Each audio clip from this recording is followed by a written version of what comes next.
Buksan po natin ang ating mga hymnal book muli.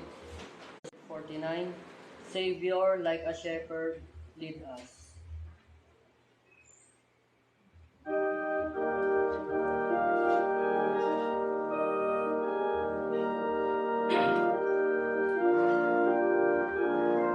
Song number 149. Savior, like a shepherd, lead us, ready, sing. Savior, like a shepherd, lead us, much we need thy tender care. In thy pleasant pastures feed us, for our use thy folds prepare. Blessed Jesus, blessed Jesus, thou hast bought us, thine we are. Blessed Jesus, blessed Jesus, thou hast bought us, thine we are.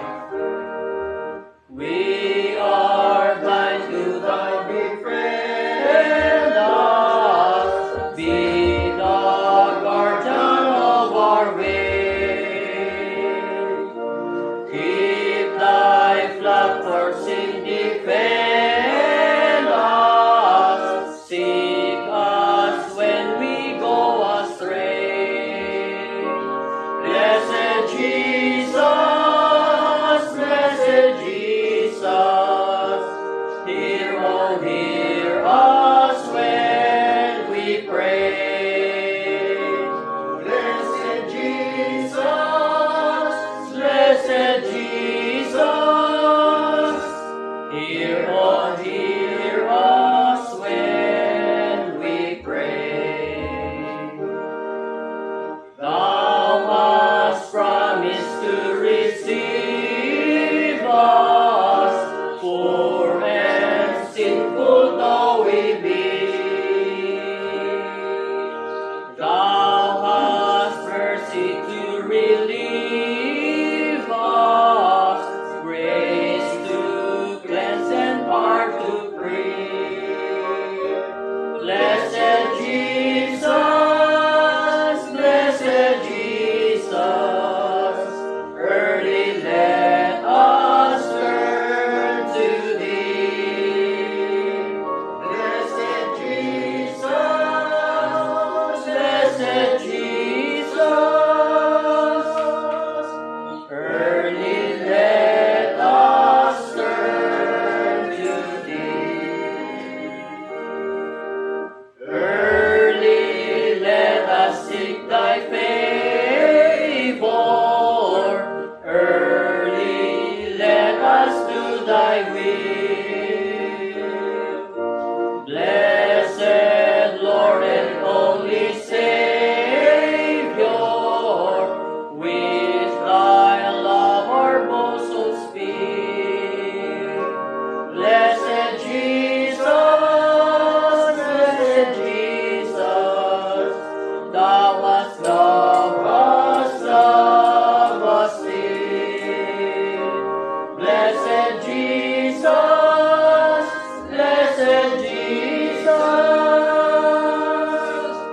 thou hast loved us still. Amen.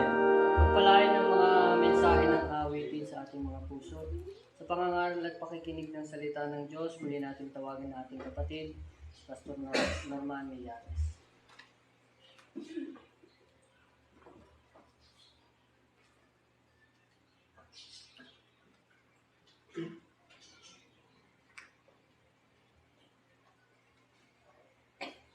Maganda at mabiyayang umaga sa ating lahat.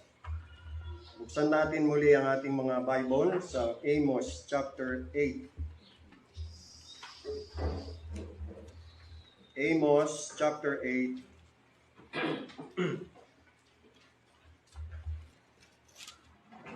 Verse 11.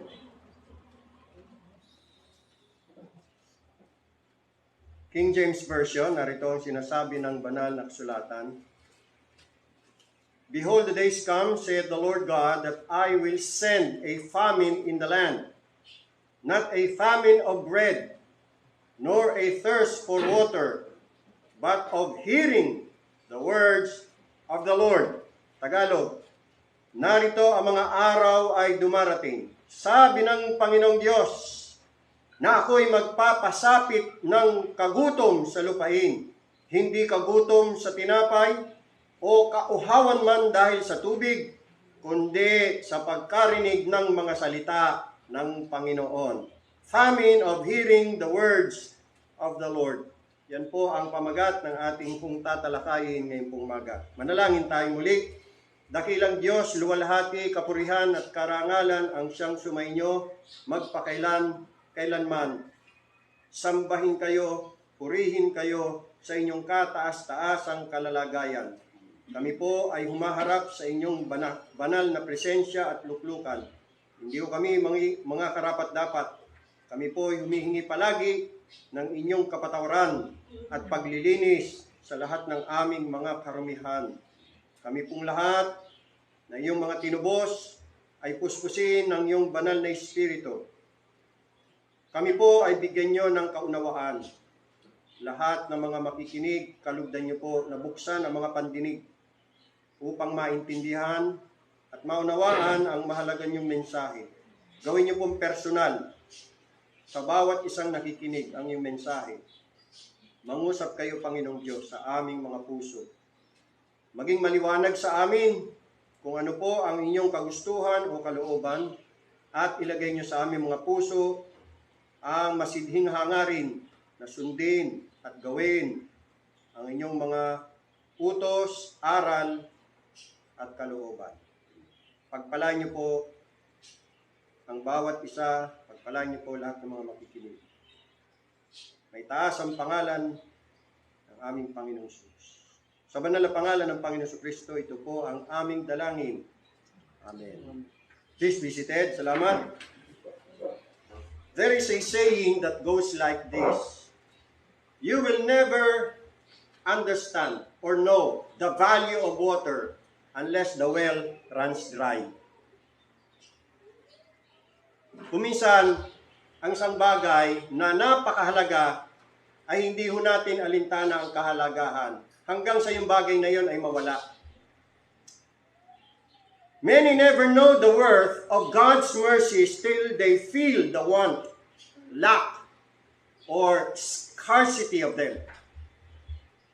At yan po ang ipinapahayag nitong sinabi o sinalita ng Panginoong Diyos sa kanyang bayang Israel tungkol sa kahalagahan ng kanyang mga salita.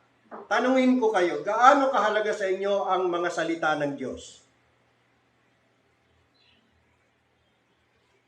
Pagka ba nawala ang salita ng Diyos sa inyong buhay, iindahin ba ninyo? Puproblemahin ba ninyo? Siseryosohin ba ninyo?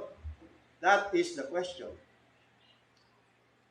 Sa ating pong pag-aaral ay hinggil dito, ating pong tatalakayin ang kung anong ibig sabihin ng famine. Famine of hearing the words of the Lord. What is famine? Then secondly, ating alamin bakit nagpapasapit ang Panginoong Diyos ng kagutom sa pagkarinig ng mga salita ng Diyos. Pangatlo, ating alamin paano ito ginagawa ng Diyos. Paano ba nagkakaroon ng famine of hearing the words of the Lord? At ikaapat, dito tayo magtatapos, ating aalamin kung ano ang magiging epekto o resulta kapag ka nagkaroon ng kagutom sa pakikinig ng salita ng Panginoon. Una, what is famine? O tagutom sa Tagalog. Ang famine po, o tagutom, yan po ay isang sitwasyon kung saan malaking bilang ng mga tao ay mayroong kakaunti o kaya'y walang pagkain. Large number of people have little or no food. There is a widespread of scarcity of food. an extreme lack food supply. At dahil diyan, marami sa mga tao ang mamamatay. Dahil sa kakulangan ng pagkain, magkakaroon ng malnutrition. At dahil sa magkakaroon ng malnutrition, magkakaroon ng mga sakit, mga karamdaman, magugutom ang mga tao, then eventually ang mga tao ay mamamatay. Matindi ang famine. Salot po yan. Nangyari na yan. At patuloy mangyayari yan sa maraming mga bansa. Tagutom. Mabigat yan. Pagka ang tao nagugutom, baka ang mga tao magkainan na sa isa't isa. Pag ang tao nagugutom, kuminsan ang tingin niya sa kapwa niya, manok na Gusto niya nang kainin. Sa gutom. Ngayon, famine, sabi ng Bible. Ngayon, kung magkakaroon naman ng famine, tagutom, sabi rito, kagutom, hindi po sa tinapay, hindi kagutom o kauhawan man dahil sa tubig ang tinatalakay o pinag-usapan dito, kundi kagutom sa pagkarinig ng mga salita ng Panginoon. Ngayon ang tanong, kung magkaroon ng kagutom sa pagkarinig ng mga salita ng Panginoon, ano sa palagay ninyo ang mangyayari sa mga tao? Siguro sabi ng karamihan, wala kaming pakialam. Who cares? Ang importante, sagana ang aming pagkain, maraming pagkain sa mesa, maraming pagkain sa loob ng refrigerator, kasi meron kaming pera, pambili. So magkaroon man ng tagutom sa pagkarinig ng mga salita ng Panginoon, ano sa amin yan? Hindi yan big deal, hindi yan malaking problema. Ganyan ba ang nasa isip ninyo? Ganyan ba ang nasa isip ng karamihan sa mga tao? Who cares? As I have said kanina, many never know the worth of mercies. Specifically, God's mercies, till they feel the want of them.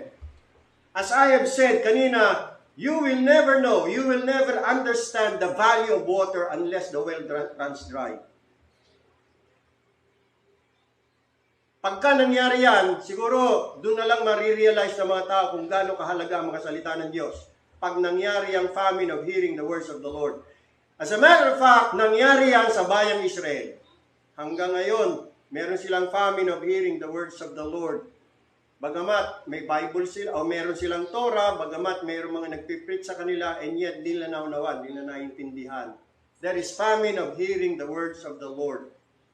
Now let's go to our second question. Why does God send a famine of hearing the words of the Lord? You see, this is God's judgment to Israel. You know why? Because Israel showed contempt to God's word. The reason why God sent famine of hearing the words of the Lord to Israel ay sapagkat nagpakita ang Israel ng kawalang interes sa mga salita ng Panginoon. Kanilang hinama, kanilang kinutya. Now, tingnan niyo po, ito ang sabi ng Diyos tungkol sa Israel pagdating sa kanyang mga salita. Basahin natin ang Jeremiah chapter 6. Punta tayo sa Jeremiah chapter 6. Doon natin makikita kung ano ang daing, kung ano ang reklamo ng Panginoon laban sa kanyang bayan, ang Israel. Jeremiah chapter 6. Basahin natin ang talatang 10. Sabi rito, kanino ako magsasalita at magpapatotoo upang kanilang marinig? Narito, ang kanilang pakinig ay paking at hindi mga karinig. Narito, ang salita ng Panginoon ay naging kadustaan sa kanila. Sila'y walang kaluguran sa Kanya. Nakita ho ninyo? Ang salita ng Panginoon para sa mga Hudyo, para sa Israel, ay isang kadustaan. Hinahamak nila. Binabaliwala nila, pinagtatawanan nila, isang katawa-tawang bagay lamang para sa kanila.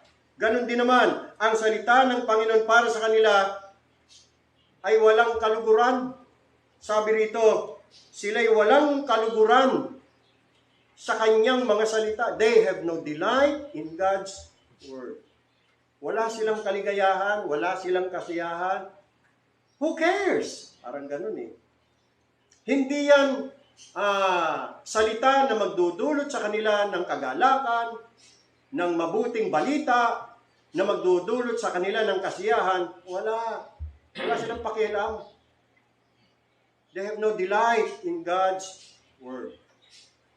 They have no delight in God's message. They have no delight in God's warnings, in God's threats, in God's prophecy, in God's judgment. They have no delight in God's Word. Tandaan niyo po, mga salita ho ito ng Diyos. Diyos po ang nagsasalita. Pero para sa kanila, ang mga salita ng Diyos, walang halaga. Wala silang kasiyahan.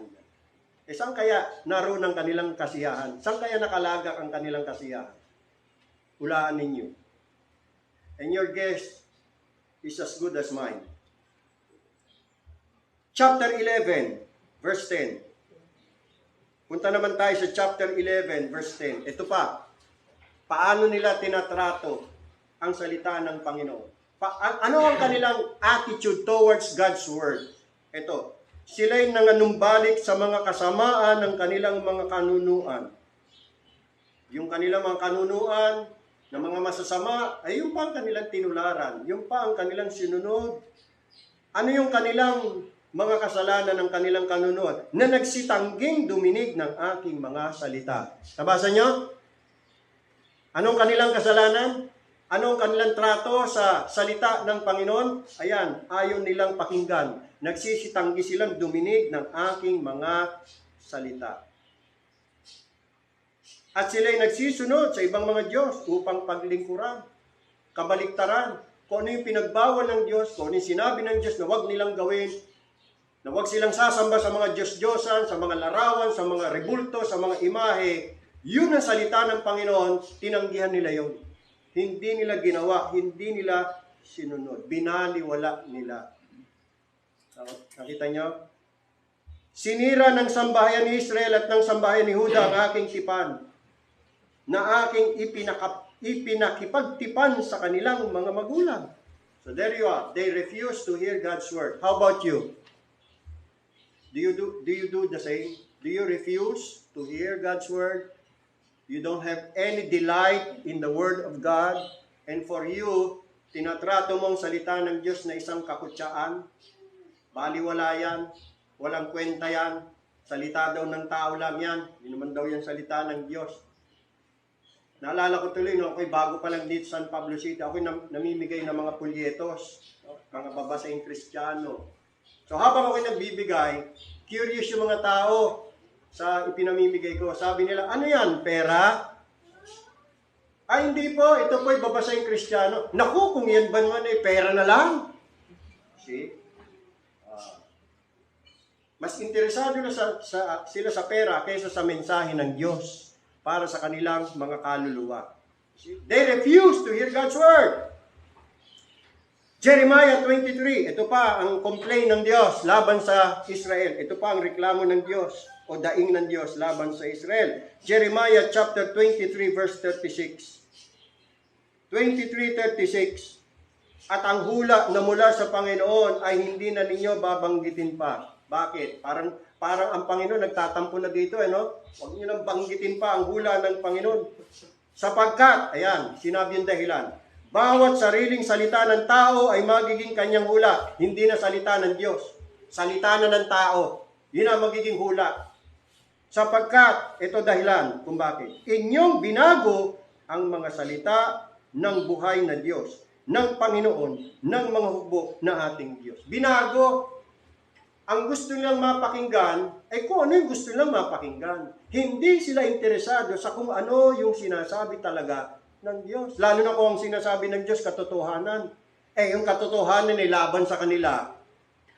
Ganun ang mga propeta Dala-dala nila mensahe ng Diyos. Kaya lang ang mensahe ng Diyos hindi pabor sa mga tao. Laban sa mga tao dahil sa kanilang mga kasalanan. Kaya lang ayaw nilang tanggapin. Ang gusto nilang marinig ay yung mga smooth things. Sabi nila, prophesy unto us smooth things. Huwag kayong mag-prophesy ng mga panganib, ng mga kahatulan, ng mga banta. Ayaw namin yan. Gusto namin yung mga magagandang bagay. Yung puro blessing ng Diyos. Huwag kayong magtuturo ng tungkol sa kahatulan ng Diyos, tungkol sa impyerno, tungkol sa kasalanan. Huwag yan. Ang ipahayag ninyo tungkol sa pag-ibig ng Diyos. Yan. Tungkol sa pagpapala ng Diyos. Yun ang gusto naming marinig. So ayaw nila. Binabago nila eh.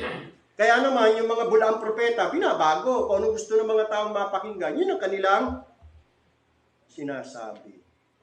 Para lang mabigyan ng kasiyahan ng mga tao. Pero yung katotohanan, wala. Ayaw nila. Kaya sila nagagalit. You see? And there is no difference in our present time. Why? Will God send famine even in our present time? Because many people despise God's word. Many people, most people are not interested with God's word. Majority of the people are no longer after the truth. And that is the sad present condition of our time. 2 Timothy chapter 3 o chapter 4, ang sabi rito sa ikalawang Timoteo, kabanata 4, talatang 3, itong kasalukuyan nating kalalagayan. Sabi rito, 2 Timothy chapter 4 verse 3, sapagkat darating ang panahon. Matagal na yan, dumating ang panahon na yan. In fact, tayo po, ito pong ating panahon, ang kahuli-hulihang panahon, the last of the last days, na hindi nila titiisin ang magaling na aral. Yan. Marami sa mga tao, hindi naunawaan yan. Marami sa mga simbahan, sa mga reliyon, hindi naintindihan yan eh.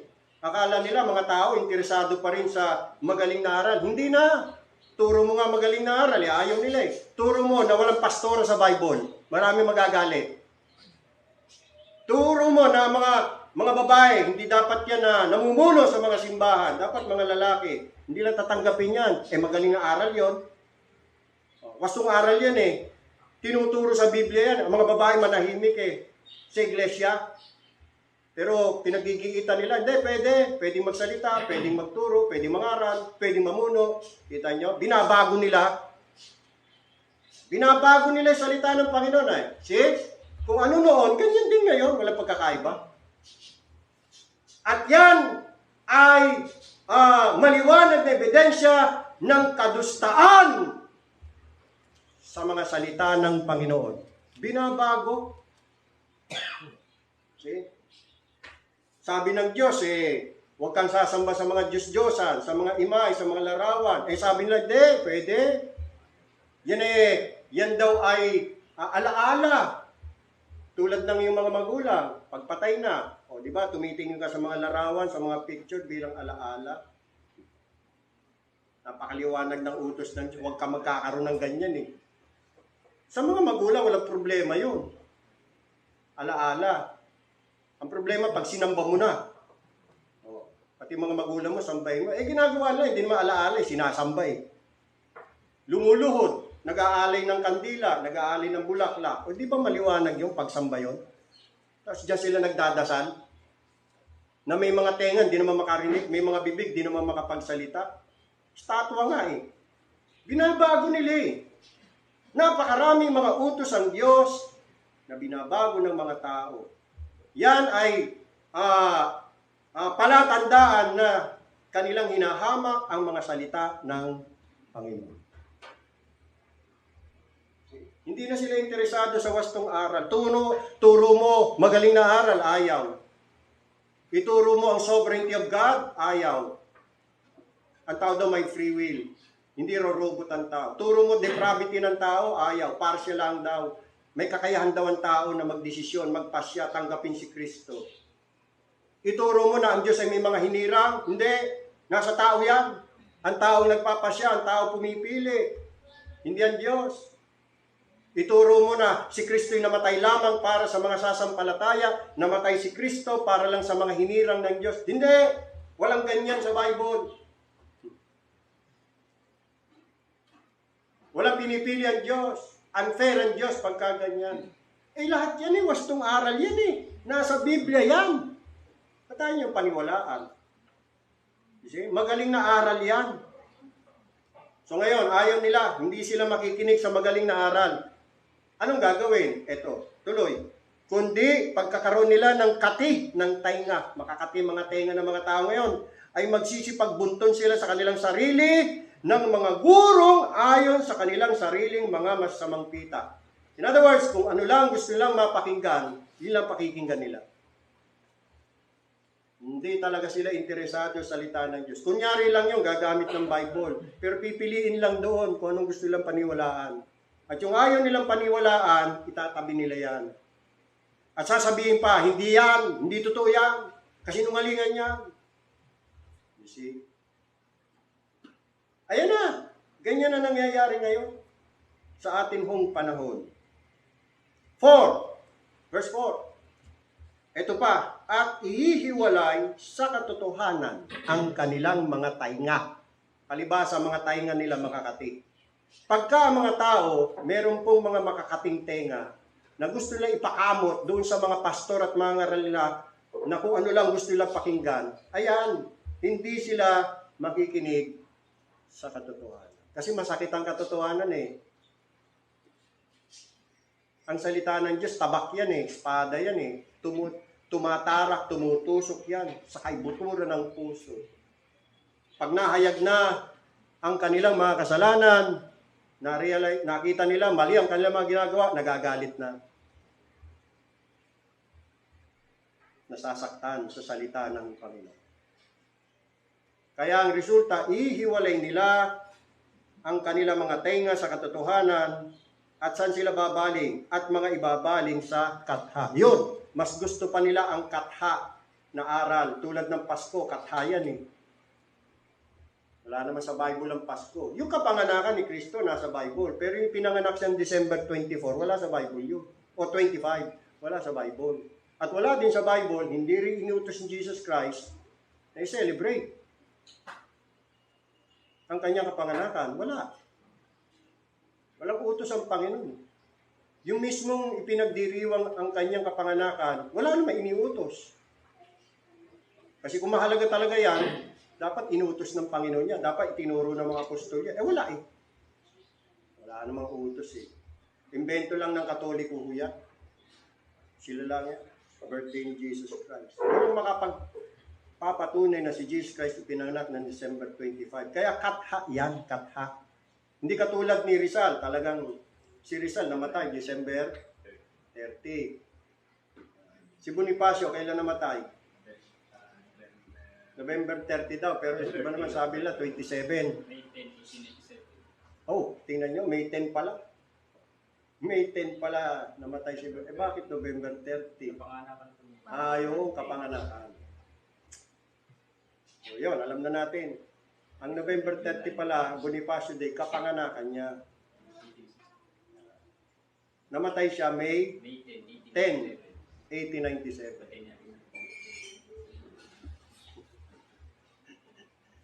Pero hindi pinagdiriwang yun. Pinabaliwala. So akala natin November 30. Bonifacio Day, kamatayan, di pala. Kapanganakan pala yun. So ngayon, now we know. That's the truth. Doon tayo sa truth. Di ba? Yun ang katotohanan.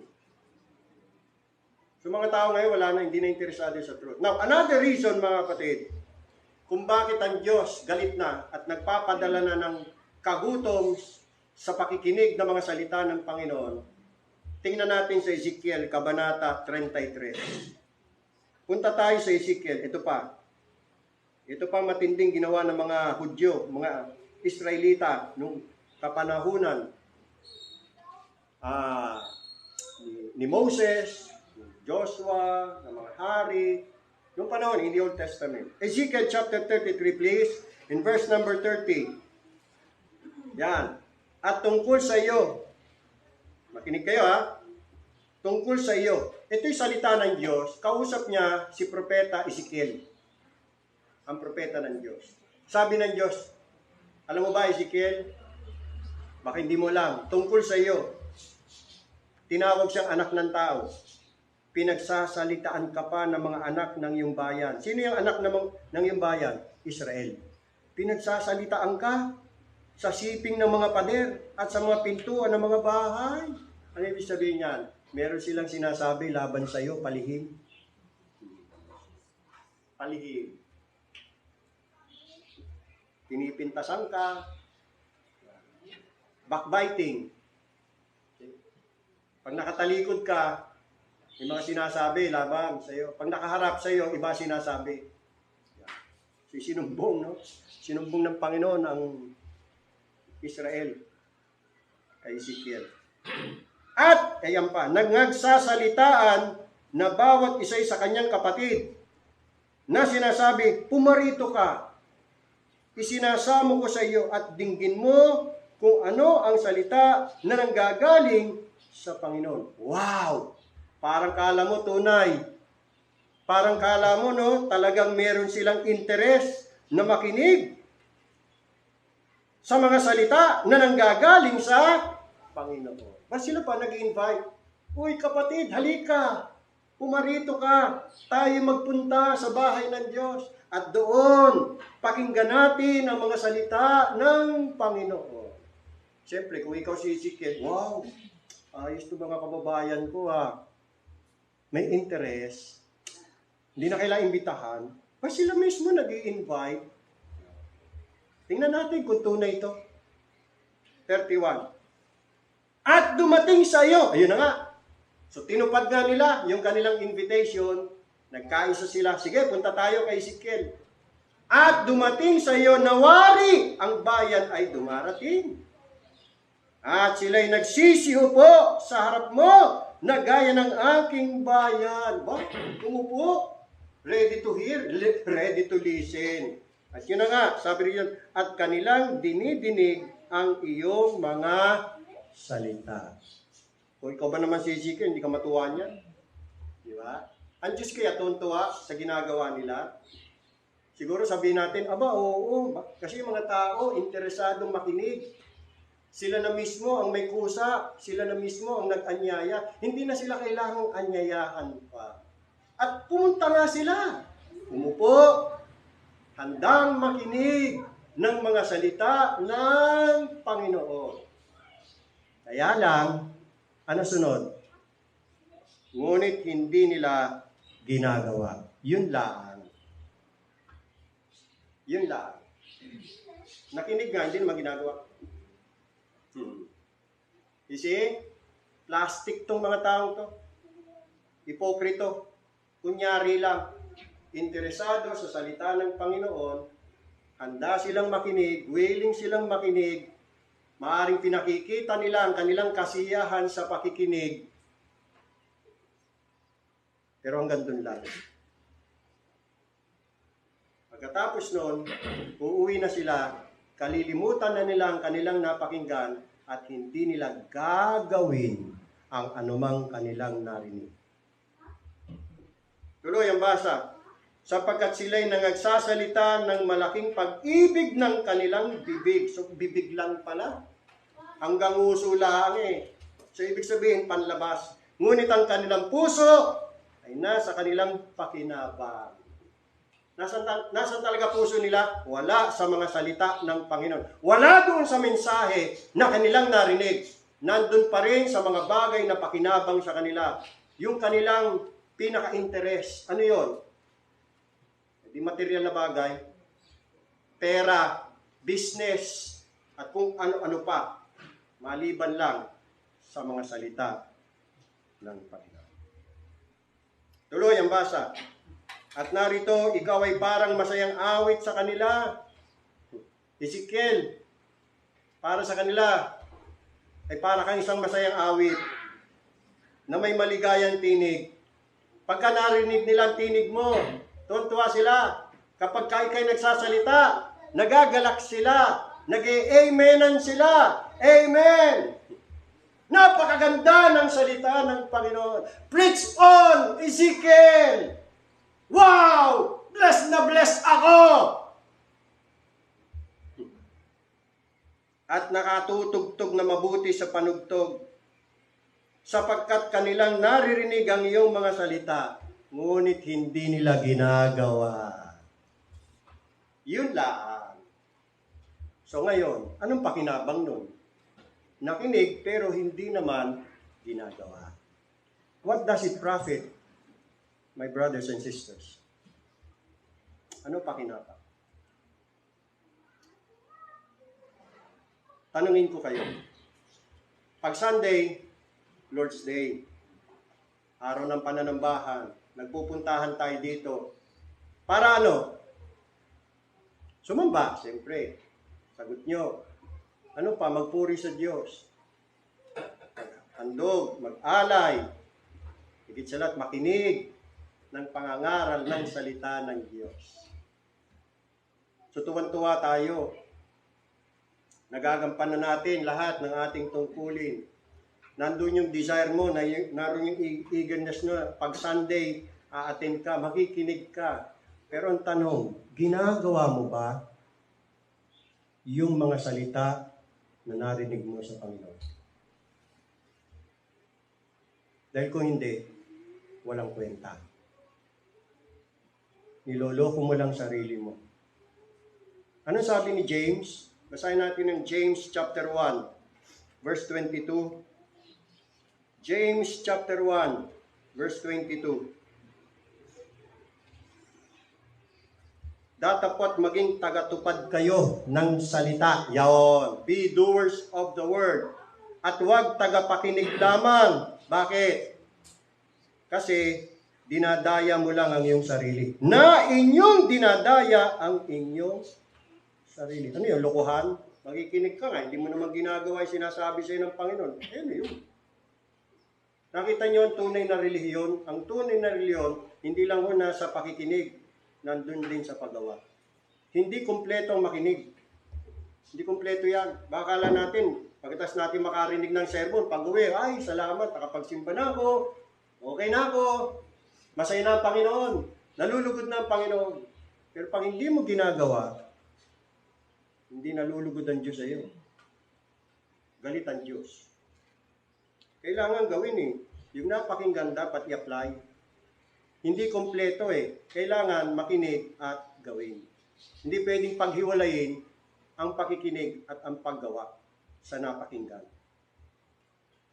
Kasi pag hindi ginawa, isang paraan din niya ng pagpapakita ng kawalang pagpapahalaga sa mga salita ng Panginoon. Kadustaan yan. Ba't ka pa nakinig? Hindi mo naman pala gagawin. Di ba? Ano dahilan? Nakinig ka. Parang masabi ka, nakikinig. Umattend. Ganito sabi ni James 24, sapagkat kung ang sino man, verse 23, ay tagapakinig ng salita at hindi tagatupad, ay katulad siya ng isang tao na tinitingnan ang kanyang talagang mukha sa salamin. Sapagkat minamasdan niya ang kanyang sarili at siya'y umaalis at pagdakay kanyang nalilimutan kung ano siya. Wala din. Ano? Nakalimutan niya na. Ganun din, nakalimutan na ang salita ng Panginoon. So, hindi siya nakinabang talaga. He did not at all profit from the Word of God. Wala. Hindi naapektuhan ng puso. Tenga lang. Walang nangyaring pagbabago. 25. Ngunit ang nagsisiyasat ng sakdal na kautusan, that is the gospel, the Word of God, ang kautusan ng kalayaan, at nananatiling gayon na hindi tagapakinig na lumilimot, kundi tagatupad na gumagawa, ay pagpapalain ang taong ito sa kanyang ginagawa. Mga kapatid, kung gusto natin ang blessing ay nakukumpleto sa pamagitan ng kumpletong pakikinig at pagtupad ng salita ng Diyos. Walang blessing ho sa pakikinig lang. Minsan sa mga preaching may mga nagko-comment, wow, what a message! Praise God! Oh, ang ganda ng message! Bless na bless ako. Saan ka na bless? Kung hindi mo naman ginagawa, nandun ka lang sa bahay mo, nanonood ka ng live stream, pero hindi ka naman dumadalo. Gusto ng Panginoon, dumalo ka, huwag mong pababayaan ang pagtitipon. Sabi ng Hebreo 10:25, forsake not the assembling of ourselves together as the manner of some is. So ano yung sinasabi mong na-bless ka? Saan? Saan ka na-bless? Nakapakinig ka lang, hindi. Wala doon ang blessing eh. Ang blessing, nasa pakikinig at pagtupad. Ito pa ang sabi ng Panginoong Hesus. In John 13 verse 17. John 13 verse 17. Sino ang taong masaya? John 13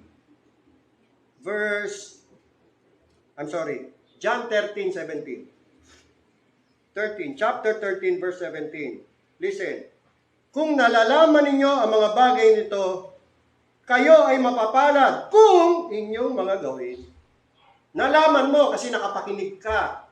Kung hindi mo naman gagawin, baliwala. Alam nyo, mas malaki pang kasalanan ng taong nakapakinig tapos hindi ginawa kaysa doon sa hindi nakapakinig at hindi ginawa. Pero pareho din parurusahan ng Diyos yun eh. No? Sabi ng Panginoon, sino ang pinagpala?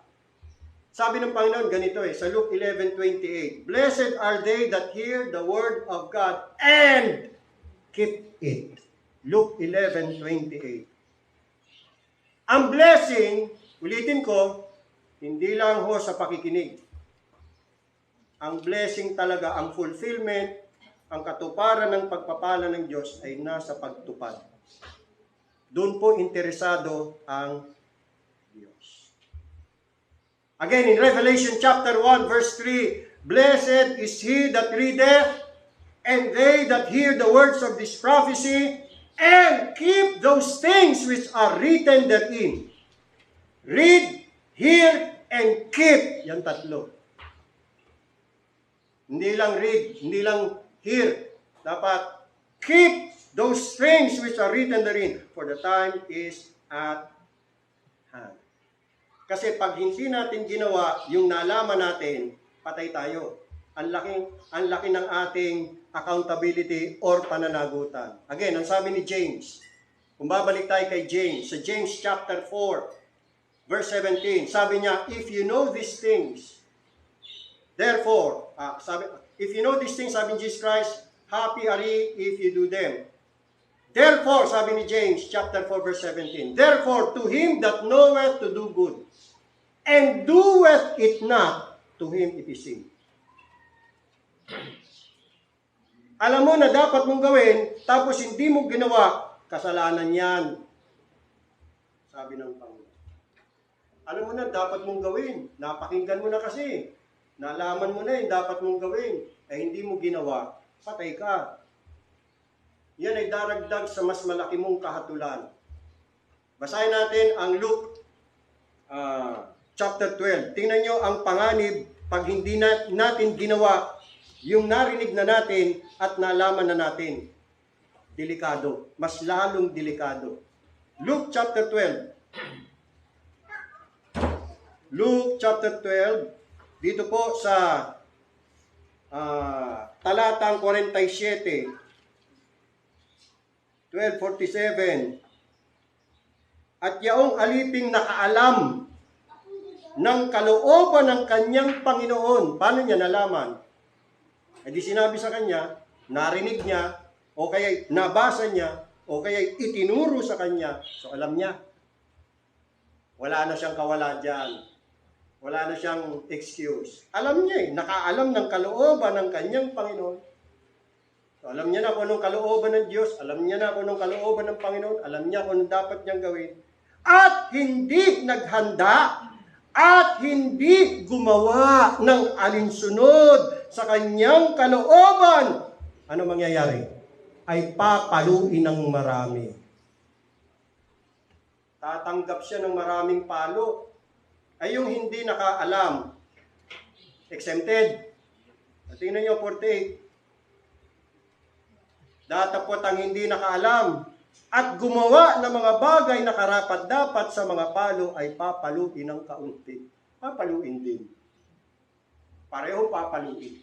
Pero mas malaki ang pananagutan ng nakaalam, nakapakinig, nakabasa, tapos hindi ginawa. Tatanggap ng mas malaking kahatulan. Are you listening? I hope you understand. This is a threat. This is a warning from God. Huwag nating babaliwalay ng mga salita. Seryoso po ang Diyos. Hindi ko siya nagbibiro. Gagawin niya. Ginawa niya na yan sa kanyang bayang Israel. Nilipol sila ng Diyos. Ibinigay sila sa kamay ng kanilang mga kaaway. Pinatay sila sa pamagitan ng mga tabak. Pinatay sila sa pamagitan ng tagutom, ng salot. Pinalapa sa mga mabangis na hayop dahil sa katikasan ng kanilang mga puso. Ayaw nilang makinig at sumunod sa Diyos. Huwag mo nang gayahin pa. Babala ito eh. Yan. At sa sino mang binigyan ng marami, ay marami ang hihingin sa kanya. Marami kang nalaman, marami kang napakinggan, blessed ka nga dapat eh. Kaya hindi mo ginawa yung marami yun. At sa sino mang pinagkatiwalaan ng marami, ay lalo ng marami ang hihingin sa kanya. Naku po, lagot. Tapos sasabihin natin, tayo nasa truth, tayo nasa truth church. Tayo ay pinagkatiwalaan ng Diyos ng mga katotohanan, proud tayo. Pero hindi nyo ba alam na mas malaki ang ating pananagutan sa Diyos? Tayo mga nakakaalam ng katotohanan. Pag hindi natin ginawa. Sino mangyayari? Ngayon, dumako na tayo sa pangatlong tanong natin. Paano isinasagawa ng Diyos ang pagpapadala ng kagutom sa pagkarinig ng mga salita ng Panginoon? Unti-unti at dahan-dahan ang nagkakaroon ng famine of hearing the words of the Lord sa Israel. For the past, or even in our time, for the past 60 or 70 years. You know why? Kasi we are living in the last of the last days. And Paul said, perilous times shall come. And that perilous times, o mga mapanganib na mga araw, matagal na hong dumating. Papaano? Paano nangyari? Sa pamamagitan ng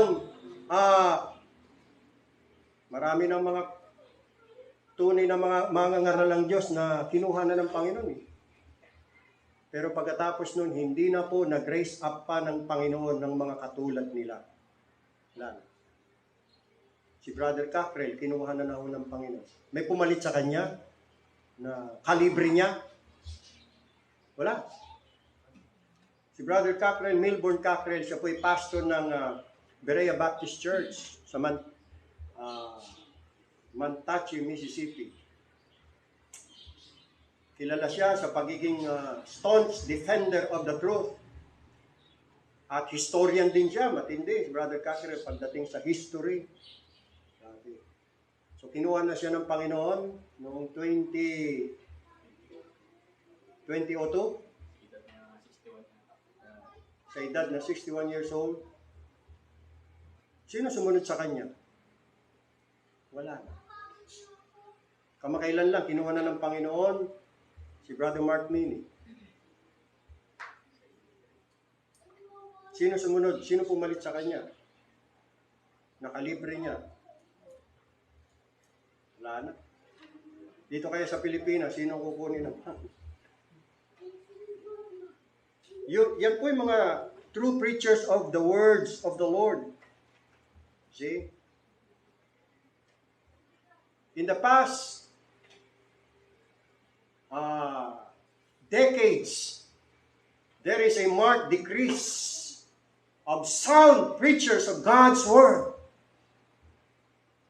True preachers of God's Word who preach sound doctrine, who preach the truth, and they never compromise the truth in exchange for material gain or ministerial success.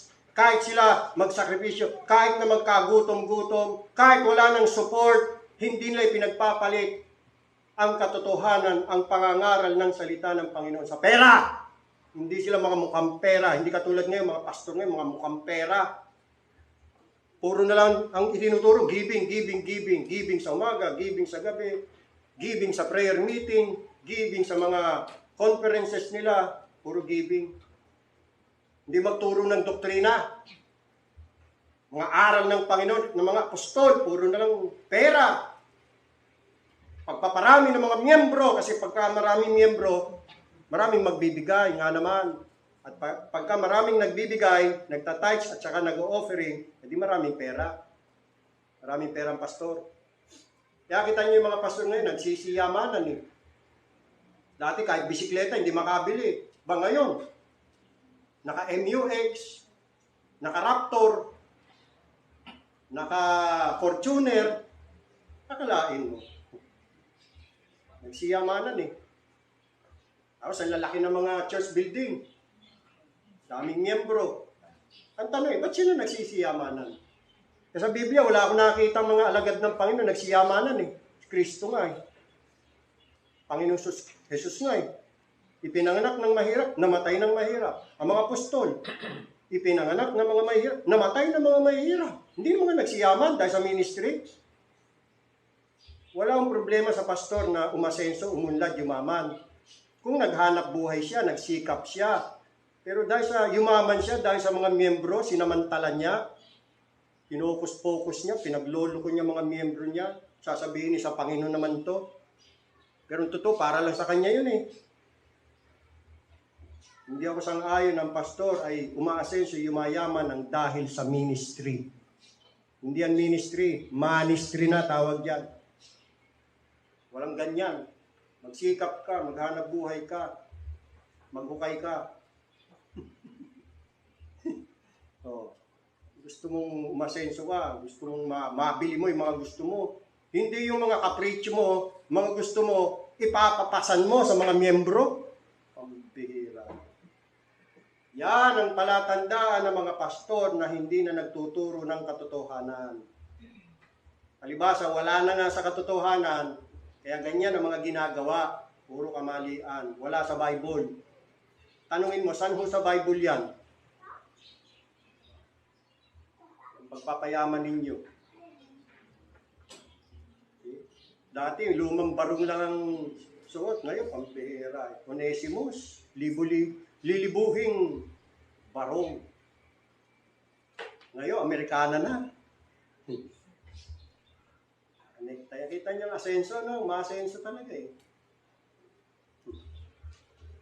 Wala na talaga mga tunay na mga mangangaral ng katotohanan. Wala na. Halos mabibilang mo na lang sa daliri mo eh, kung sino eh. Yung mga tunay talaga na nagsasakripisyo. Alang-alang sa gawain. Ito pa, kaya nagkakaroon ng famine in the world kasi ang mga iglesia, mga tunay na iglesia, umuunti na.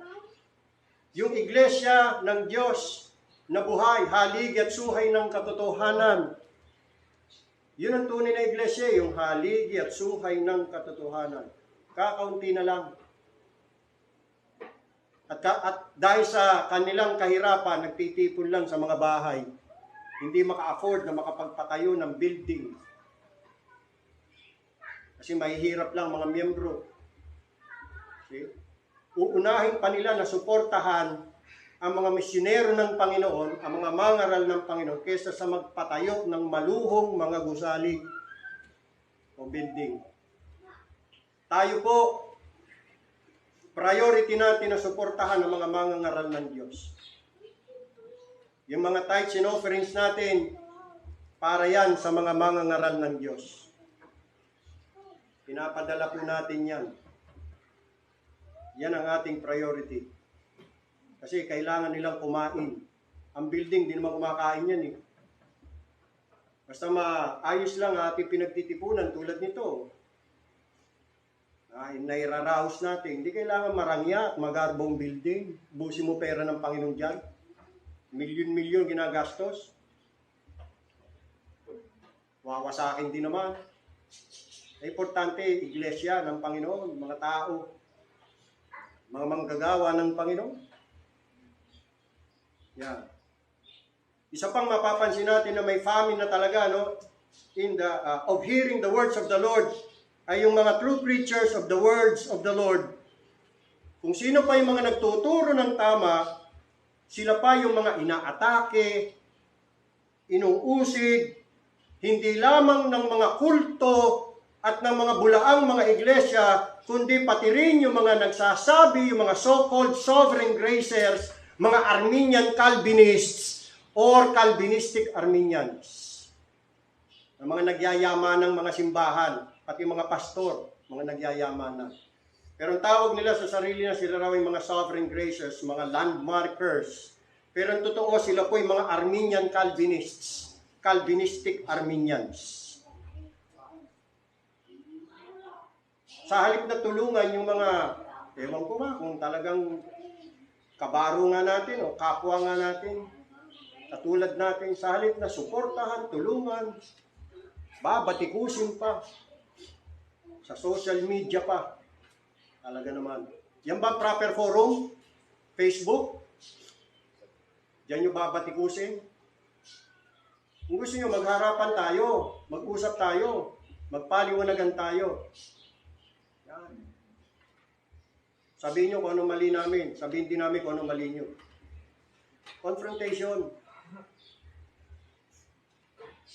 Hindi yun dun sa social media, dun magpapahayag ng mali. Mga pastor na nagtuturo ng katotohanan, babakbakan ninyo. Tapos sasabihin nyo, heresy yung tinuturo natin. Anong proof nyo? Asan ang mga prueba ninyo? Yung mga nababasa ko mga proof nila hindi right. Napakababaw Wala, hindi papasayan sa scripture. Ngayon, finally mga kapatid, tapusin natin ang mensahe ito sa pagbanggit na o tanong na ano ang magiging epekto kapag may famine of hearing the word of the Lord. Siyempre, kung ano ang epekto ng kagutom sa pagkain at tubig, ganoon din ang epekto ng kagutom sa salita ng Diyos. People will die without hope, without mercy. Famine of hearing the words of the Lord, the word of prophecy, and the preaching of the word, even the explaining the scriptures are gone. I mean, the right and proper and biblical explaining or explanation of the scriptures are gone. Nawala na. Sa time ng mga Israel, no more prophets, no more prophecies, no more visions from God. Wala na. No more messages from God. Ang mga Hudyo, pagkatapos ni Propeta Malakay, ay nawala ng mga propeta sa maraming panahon. Wala na.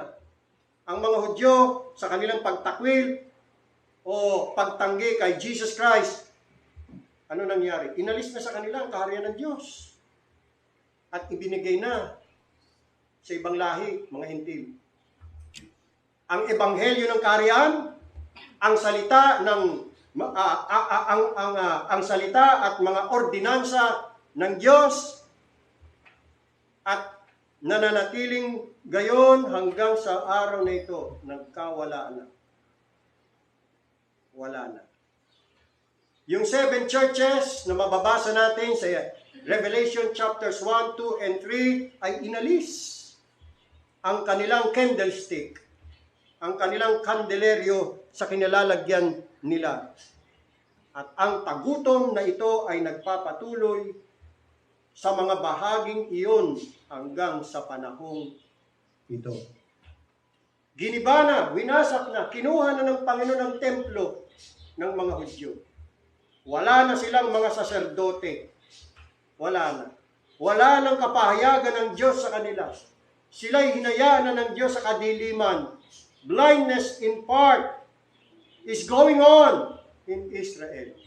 Unbelief. They are in a state of unbelief. Kahit na naitatag nila yung modern state of Israel, yung political modern state of Israel, but the sad fact remains that Israel is still in the state of unbelief. Why? Because they have rejected the Messiah, the Lord Jesus Christ. See? So until now, blindness in part is happened to Israel. They still abide in unbelief. Tinanggihan nila ang Kristo. Tinanggihan nila ang ebanghelyo ng kanilang Kristo. Tinanggihan nila at itinakwil ang mga ministro nito na ipinadala sa kanila ng Diyos. At nag-imbot na magkaroon ng sarili nilang mga propeta tulad ng mayroon ng kanilang mga ninuno. Pero hindi ho sila magkakaroon. Ang kaharian ng Diyos ay inalis sa kanila at ibinigay sa ibang mga tao, sa mga hindi. You see, kapag may famine of the words of the Lord, ano mangyayari? Mangangapa ang mga tao. Tulad sa halimbawa na nangyari kay Haring Saul, nung siya ay itinakwil na ng Panginoon. Bakit? Kasi tinakwil din niya ang salita ng Panginoon.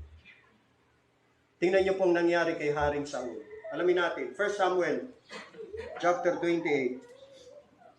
1 Samuel chapter 28. 1 Samuel chapter 20. Tingnan niyo po ang talatang 6. Yan na si Saul, inabandon na siya ng Diyos. Kasi rejected king na siya. Kasi ni-reject din niya ang Panginoon. Ni-reject niya ang utos, ang mga salita ng Panginoon.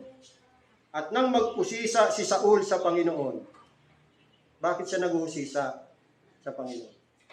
May gusto siyang malaman eh. May gusto siyang itanong. May mahalaga siyang pakay. Kaya lang, sabi rito, ay hindi siya sinagot ng Panginoon. Maging sa panaginip man, hindi na nagpapahayag ang Panginoon kahit sa panaginip. Ni sa Urim man, alam niyo Urim? Yung Urim and Thummim, yan po yung mga bato na nasa breastplate ng priest. Mga bato po yun 12 bato yun. Mga magagandang bato. At ginagamit yan bilang kaparaanan ng kapahayagan ng mensahe ng Diyos kapag ka mga tao ay may tanong sa Diyos. May gusto silang malaman.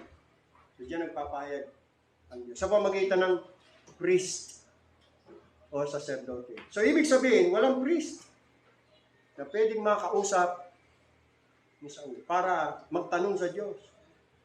Alamin ang mensahe ng Diyos. Wala. Ni sa pamamagitan man ng mga propeta, mga mensahero ng Diyos, mga nagsisipanghula, nagpapahayag ng mensahe na, wala! Hindi na nga pa siya. Importante pa naman. Kaya ano nangyari? Saan siya lumapit? 7. Nang magkagayoy, sinabi ni Saul sa kanyang mga lingkod, ihanap ninyo ako ng isang babae na nakikipagsanggunian sa masamang espiritu. Anong tawag dyan? Anong tawag dyan? Medium? Yung kumukonsulta sa mga espiritu? Mga espiritista. Kita nyo, pagka wala salita ng Panginoon, hindi mga tao pupunta na doon sa mga evil spirit, kukonsulta sa mangkuhula, sa mga espiritista. Ayan ang epekto.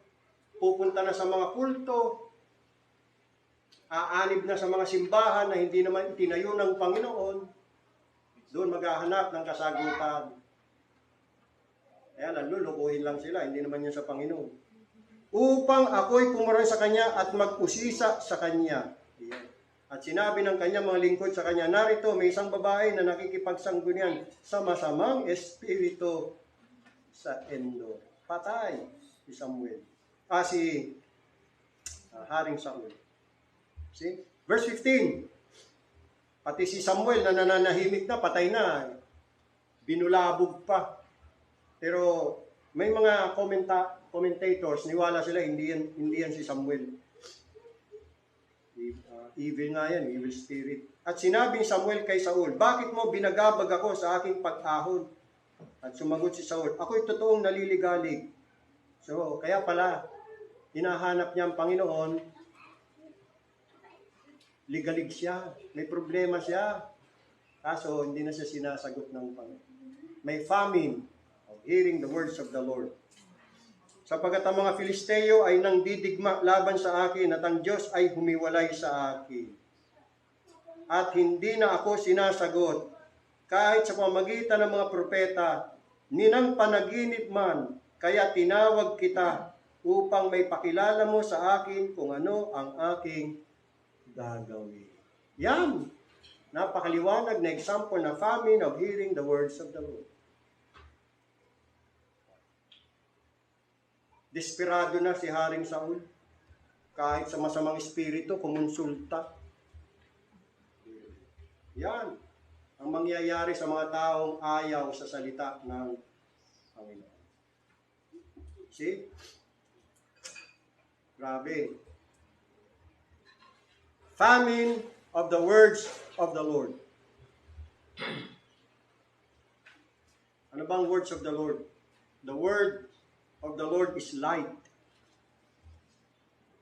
David said, "Thy word is a light unto my feet and a light unto my path." Sa kapayagan, pinakita ni David kung gaano kahalaga, ka-precious ang salita ng Panginoon sa kanyang buhay. Ang salita ng Panginoon nagsisilbi sa kanyang liwanag ng gabay. E paano kung wala na, may famine na of hearing the words of the Lord? E di wala nang guide to the right path. E di ang tao maliligaw. Without the word of light, darkness shall come upon that land of light. When there is a famine of hearing the words of the Lord in your life, there will be darkness. Because the word of the Lord is light, and that light is now gone already. You will be in darkness. Lahat gagawin mo, hindi na tama. Akala mo tama, pero mali ka. Wala nang kasigurahan yan. Magkakaroon ng trouble. Magkakaroon ng unrest. In Micah chapter 3 verse 4. Micah chapter 3. Please, go to Micah chapter 3 verse 4. Micah 3:4. Kung magkagayo magsisidaing sila sa Panginoon, ngunit hindi niya sasagutin sila. Kasi may famine na nga eh. Oo, kanyang ikukubli ang kanyang mukha sa kanila sa panahong yaon. Ayon sa kanilang ginawang kasamaan sa kanilang mga gawa. Ganito ang sabi ng Panginoon tungkol sa mga propeta na nagliligaw sa aking bayan. Ayun ang mangyayari, mga bulaang propeta na. Wala na yung mga tunay na propeta na nagmamahal at nagpapahalaga sa mga salita ng Panginoon. Mga bulang propeta na, mga bulang mga ngaral, na nagkakanggigitil ng kanilang mga ngipin at nagsisihiyaw. Kapayapaan. Kita nyo? Puro kasi nungali, kapayapaan daw. Eh sabi ng Panginoon, di, gera. Ibibigay ko kayo sa kamay ng inyong mga kaaway dahil sa inyong mga pagsalangsang at katigasan ng puso na ayaw nyo makinig sa aking mga salita. Huwag kayo maniwala dyan sa mga propeta ninyo. Binobola ka niya. Hindi kapayapaan ay padadala ko sa inyo. Salot, tabak, kamatayan, katulad. At yung hindi naglalagay sa kanilang bibig ay pinaghahandaan siya nila ng digma.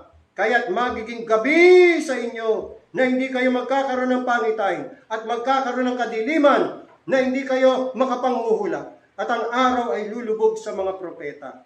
At ang araw ay mangungulimlim sa kanila. Last verse. At ang mga tagakita ay mga papahiya. At ang mga manghuhula ay mga tutulig. Oo, silang lahat ay mga tatakip ng kanilang mga labi sapagkat walang kasagutan ng Diyos. Why? Because there is famine of hearing the words of the Lord. The word of the Lord are the scriptures na nagmumula sa Kanya at tungkol sa Kanya. Sa banal na kasulatan, naroon ang mga doktrina ng biyaya na kapaloob sa mga ito. Sa banal na kasulatan, nandun ang mga mabubuting salita ni Kristo. Ang pakikinig sa mga ito ay nangangahulugan ng pangaral ng mga ito, na kung saan ang pakikinig ay nanggagaling. At ang makapakinig ay tunay ng isang dakilang pagpapala. At dapat pahalagang mabuti bilang paraan ng conversion, bilang paraan ng regeneration, kaalaman kay Kristo, pananampalataya sa Kanya, at kagalakan nito. Ngayon, imaginein mo to be deprived of hearing the gospel, to be deprived of hearing the true teachings and doctrines of Jesus Christ. That is a spiritual famine. Sapagkat that is food, bread, meat, milk, honey. Yes, that is a feast. Piyesta yan. Piging yan. Dapat pagpiyestahan ang masarap at masaganang pagkain ng Panginoon na walang iba kundi ang kanyang salita. Ang pagkain, ang masarap, nakakapagpalusog, nagbibigay kasiyahan. Ang pagkain ang nagpapalakas at nakakaaliw. At kapag ito ay inalis, ay talagang isang tagutom nga ang naganap. Malalang tagutom. Tulad kapag ang isang estado ng iglesia ay natunaw, wala lang mga true churches ang Panginoon, ang mga ministro, mga tunay na ministro ng Panginoon ay inutusan ng huwag mangaral pa sa ganung lugar o kaya inalis na ng Panginoon ang kanyang mga tunay na mangaral sa pamagitan ng kamatayan at wala nang ibinangon na kahalili nila. Yan ay famine of hearing the word of the Lord. At kapag ang kamalian, kasinungalingan, ang siyang nanaig dahil sa pagsupil sa katotohanan, so lahat ng kasamaan na dulot ng tagutom ay nangyari. O pinahintulutan na mangyari. Bakit? Dahil sa kawalang interes ng mga tao sa salita ng Diyos. Kawalan ng bunga sa ilalim nito. At paghamak dito, kontra dito, pagsalungat dito, na siyempre, isang kakilakilabot na kalalagayan o kaso kapag ang gayong tagutom ay nangyari. Sapagat ang kaluwalhatian, ang kayamanan at liwanag ng isang bansa ay wala na. Ang tinapay ng buhay na walang iba kundi si Kristo ay para sa kanila mga kaluluwa ay wala na. Wala na. At ang paraan ng pagbabalik loob ng marami, ang kaalaman, ang kaginawaan, at iba pa ay wala na. Huminto na. At ang mga tao sa nasa ganitong kalalagayan ay kailangang mamatay. Dahil sa kakulangan ng mga bagay na ito. Famine of the words of the Lord. The word of the Lord is the word of truth. The word of the Lord is sound word, sound doctrine, in contradistinction with the words of men.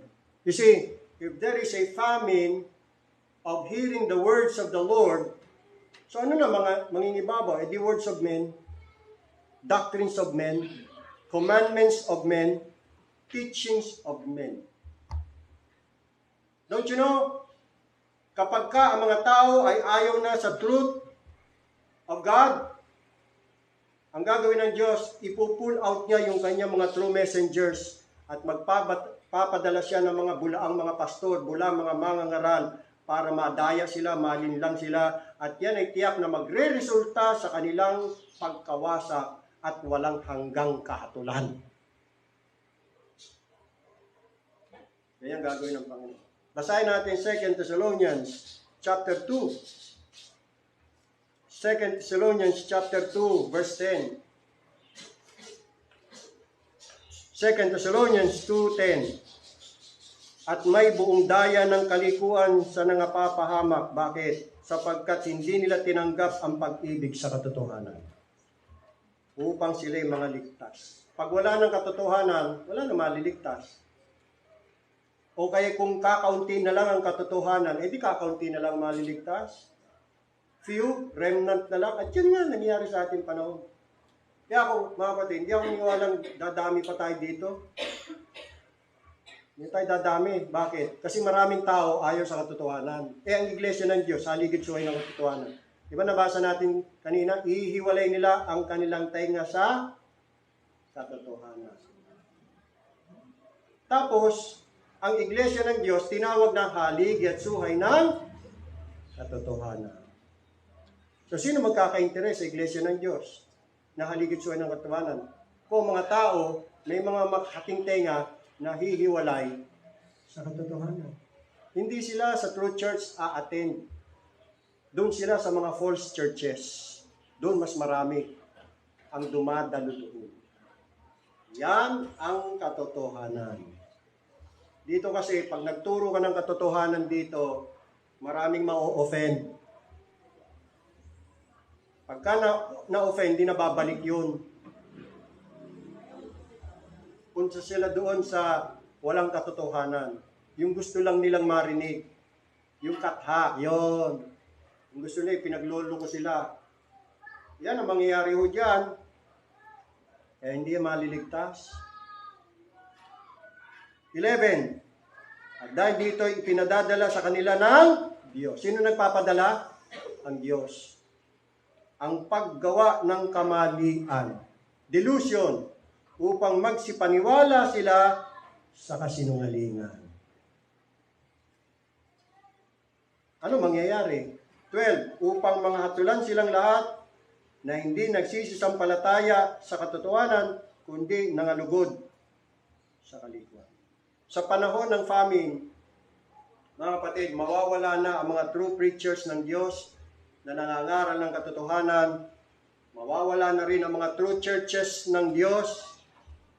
Kukunin na yan ng Panginoon, aalisin niya na yan, kasama na yung Holy Spirit na nananahan sa mga true churches ng Panginoon, tatanggalin na rin yan. So ano magiging resulta? Dadami ang mga peking, mga simbahan, dadami ang mga false churches, dadami ang mga false pastors and preachers na magtuturo ng kamalian at kasinungalingan na kapag pinaniwalaan ng karamihan, ito ay hahantong sa kanilang kapahamakan nilang lahat. Dadami ang mga blind leaders of the blind, kaya ang resulta, kapwa sila mahuhulog sa hukay. Yan ang judgment ng Diyos. Yan ang famine of hearing the words of the Lord. Mga kapatid, tingnan nyo, appreciate ninyo. Pasalamat kayo, meron pang nagtuturo ng katotohanan. Meron pang true church. Hindi nyo ba na-appreciate yan? Pakita ninyo ang inyong sinseridad. Pakita ninyo ang inyong genuineness. Hindi lang makikinig, gagawin. Alam nyo, walang pakialam si Satanas kung kayo nagbabasa ng Bible. Okay lang yan sa kanya. Sige, magbasa kayo ng Bible. Sige, memorizing nyo pa ang mga verses sa Bible. Sige, attend kayo every Sunday. Sa umaga, umaga at saka hapon. Yan. Attend kayo ng mga Bible conferences. Makinig kayo ng mga preaching sa Facebook. Mga live stream. Lahat yan. Daluhan ninyo. Lahat yan. Pakinggan ninyo. Basta, huwag nyo lang gagawin ang mga napapakinggan ninyo. Tuwan-tuwa sa inyo si Satanas. He doesn't care if you go to church. He doesn't care if you sit down and listen to the preaching of the pastor. He doesn't care if your pastor preaches the truth. He doesn't care if you listen to the truth as long as you don't do what you hear. Satan is pleased. Natutuwa si Satanas sa iyo, hindi ang Panginoon. Go ahead. Walang problema sa iyo si Satanas. Ayos kayo, magkakasundo kayo. Yan ang gusto ni Satanas. Reliyosong mga tao, pero panlabas lang. Wala talaga sa puso. Hindi totoo, hindi seryoso, hindi sincere. Tagapakinig lang, pero hindi tagatupad ng salita. Kasi yung mga totoo, na mga mananampalataya, mga totoong kaanib ng iglesia, ginagawa nila. Doon na pinakikita na sila'y totoo. Pagka ginawa na. Nasa gawa. Ang pagpapala. Nakakalungkot yung Ezekiel, palagi niyong basahin niya, Ezekiel 33 binasa. Nakikinig sila. Walang problema sa pakikinig eh. Kala natin, ang malaking problema, yung mga hindi nakikinig. Problema din yun, yung mga hindi nakikinig, yung mga ayaw matin. Pero problema din pala yung mga nakikinig, kahit marami pa yan, basta lang wag lang gawin yung kanilang pinakikinggan. Okay si Satanas dyan. Wala siyang problema dyan. Pero hindi okay sa Panginoon. Tandaan niyo po, hahatulan tayo ng Diyos ayon sa ating mga ginagawa. Paano pa kung hindi ginagawa? Yun ang ginagawa, hatulan eh. Pang hindi ginagawa, patay. Ang kagandahan ng salita ng Panginoon. Ang hari ay naghanda ng isang piging ng kasalan ng kanyang anak na lalaki. Lahat ay imbitado. Ito ang paanyaya. Narito, inihanda ko na ang aking piging. Pinatay ko ang aking mga baka at mga hayop na matataba. At ang lahat ng mga bagay ay nahahanda na. Magsiparito kayo sa piging ng kasalan. That's the invitation. Pagpiestahan natin ang salita ng Diyos. Pagpiestahan natin si Kristo. Siya ang tinapay ng buhay. Oh, let us taste and see that the Lord is good. Ang kanyang mga salita ay higit na mas matamis kaysa sa pulot at pulot-pukyutan. Let us love the word of the Lord and do it. Practice it. Apply it sa ating mga buhay. Last verses. Ezekiel chapter 3. Ezekiel chapter 3, verse 1. Sa ating pagtatapos, basahin natin Ezekiel chapter 3, verse 1. Hanggang 3. At sinabi niya sa akin, anak ng tao, kanin mo ang iyong nasusumpungan. Kanin mo ang balumbong ito. Ano yung balumbong na ito? Salita ng Panginoon, the scroll. Meaning, the words of the Lord. Pinakakain kay Ezekiel. So, this is figurative, symbolical. Tikman ang salita ng Panginoon. Kainin natin. At ikaw ay yumaon, magsalita ka sa sambahayan ni Israel. So, ito yung mensahe kasi ng Diyos na dadalhin ni Ezekiel sa bayan ng Diyos, ang mga Hudyo. Kaya pinakakain sa kanya. Meaning, this is the message. Verse 2, sa gayoy ibinuka ko ang aking bibig at ipinakain niya sa akin ang balumbon. Verse 3, anong lasa? At sinabi niya sa akin, anak ng tao, pakanin mo ang iyong tiyan at busugin mo ang iyong bituka ng balumbong ito na aking ibinibigay sa iyo nang magkagayoy kinain ko. At sa aking bibig ay naging parang pulot sa katamisan. Kita nyo kung gaano kasarap ang mga salita ng Panginoon, ang salita ng buhay, na walang iba kundi si Jesus Christ. Tikman mo ang Panginoong Hesus, lumapit ka sa Kanya, sampalatayanan mo siya, at ikay magkakaroon ng buhay na walang hanggan. Pagpalain ng Panginoong Diyos ang mensahe sa ating mga puso. Manalangin tayo.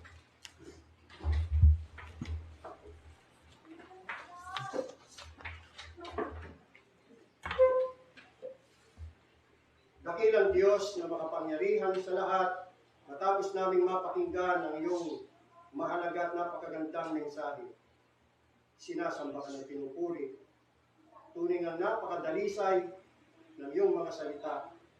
Puno ng kapangyarihan, kaliwanagan at katotohanan. Salamat sa iyong mga salita.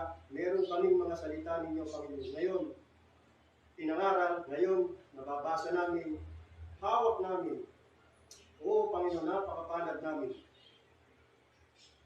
Sapagkat hindi nyo kami pinaranas ng gutom sa pakikinig ng mga salita. Kanya nga lang, napakagandang pribileto pero marami sa mga nagbabaliwala, hindi ko nila nakikita kung gaano kahalaga ang matunghayan ng iyong mga salita. Lalo na sa panahon ngayon, napakagulo. Kung minsan, magulong buhay, hindi namin alam ano ang aming gagawin. Ang mga salita yung magiging gabay namin. Sa pamagitan ng mga salita, dadalhin niya kami sa katotohanan, sa ligtas na lugar, sa kapayapaan, sa kapahingahan, sa kaginhawaan, sa kaaliwan, sa pamamagitan ng iyong anak na si Jesucristo. Kaya dalangin namin, Panginoon, ipuin yung puso namin, magkaroon kami ng tunay na damdamin at pag-ibig sa iyong mga salita. Paalagaan namin ang iyong mga salita. Babasahin namin yan, pagbubulay-bulayan araw at gabi. Aalamin ang iyong mensahe sa amin, Panginoon. At kung ano man ang iyong mensahe, yun po aming gagawin sa aming buhay. Tulungan niyo kami na hindi lamang po tagapakinig, kundi tagatupad din naman ng iyong mga salita. Patuloy niyo kaming kalingain, busugin ng iyong espiritual na tinapay, ang tinapay ng buhay, ang iyong mga salita. Gabayan niyo kami ng iyong mga salita. Dalhin niyo kami sa liwanag, sa lukti ang pastulan, at doon kami mabusog ng iyong mga aral, ng iyong mga kautusan. Ang talay niyo po ang church na ito, i-preserve niyo pa rin sa purity ng doctrines and morals. Panalangin namin ang salvation ng aming mga mahal sa buhay. Maawa kayo sa kanila. Tulungan niyo sila, Panginoon. Makilala nila ang iyong anak na si Jesucristo at makasumpong sila kay Kristo Jesus ng kapatawaran ng kanilang mga kasalanan, kapahingahan ng kanilang mga kaluluwa, buhay na walang hanggan. Sa banal na pangalan ng aming Panginoon, tagapagligtas ng si Jesucristo, ito po ang aming dalangin. Sambahin pa rin natin ang ating Diyos, awitin po natin ang doxology. Praise God from whom all blessings flow. Praise Him, all creatures here below. Praise Him above the heavenly host. Praise Father, Son, and Holy Ghost. Amen. Amen. Amen. Maupo muna ako mga kapatid. May mahalaga lang tayong meeting, pag-usapan. Maiksi lamang po ito.